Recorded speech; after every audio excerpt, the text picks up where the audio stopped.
Alright, this is some 4K footage. The 16:9 widescreen, of course, at 30 frames per second. I've got the external mic hooked up just so we have nice clear audio on it, even though the built-in mic is not too bad, especially if you boost it in post-production like I've always done with my Firefly 7S. But anyway, let's get an idea of what the 4K footage looks like here. Now, it's obviously not going to be as ideal for really fast movements compared to the higher frame rates on 2.5K and of course the 120 frames per second on the 1080p.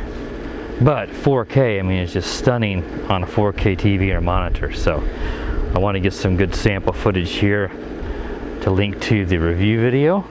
So I'm going to be very similar to the footage that I shot at the end of the review, but this will be unedited raw footage directly to YouTube, so there's not any loss of quality by editing it in software and re-encoding it, because YouTube's going to then re-encode it again. So I want to get the best possible 4K footage that I can get up onto YouTube to give people an idea. I'm going to try to stand still here so we don't get so much movement, because of course 30 frames per second especially is going to get a little bit shuddery or blurry with a lot of movement compared to the higher frame rates. Take it over here to these flowers.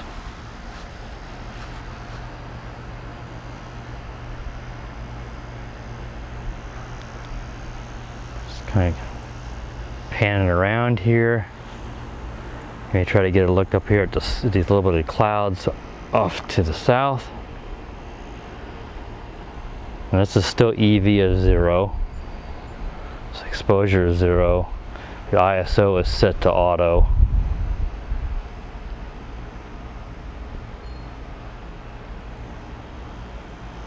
And of course, gyro stabilization does not work on these higher resolutions. It's just too much for the processor to try to do that.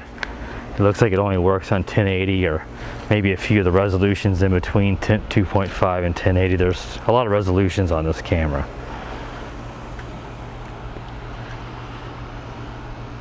But you see, especially if you mount this on a tripod, 4K looks really, really good. Just isn't going to be real good for, like I said, really fast movement. But typically most 4K aren't, unless you get one that can handle 60 frames per second, and those are going to cost you at least $300 for one that can, with like an A9 Umbrella image processor, is going to need that dual core to be able to handle 60 frames per second at 4K. So I'm just going to hold it as steady as I can. I'm just holding it in my hands. I don't have it on any. I don't have a handheld action cam gimbal, so that would obviously help out a lot for doing these kind of reviews. But I'm mostly a drone and RC car channel, so action cams are one of my other things I like, but it is not something I review a whole lot of. So handheld gimbal is not high up on my priority list just yet.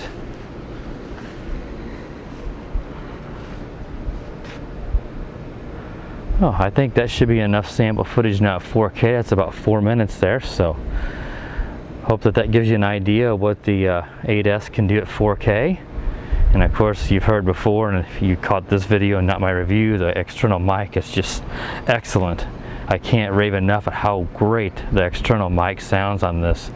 Just ideal for any kind of audio recordings on an action cam. This is an absolute home run of a camera, especially with the external mic for like $120 or something. I mean, it's just such a good price. So thanks a lot for watching.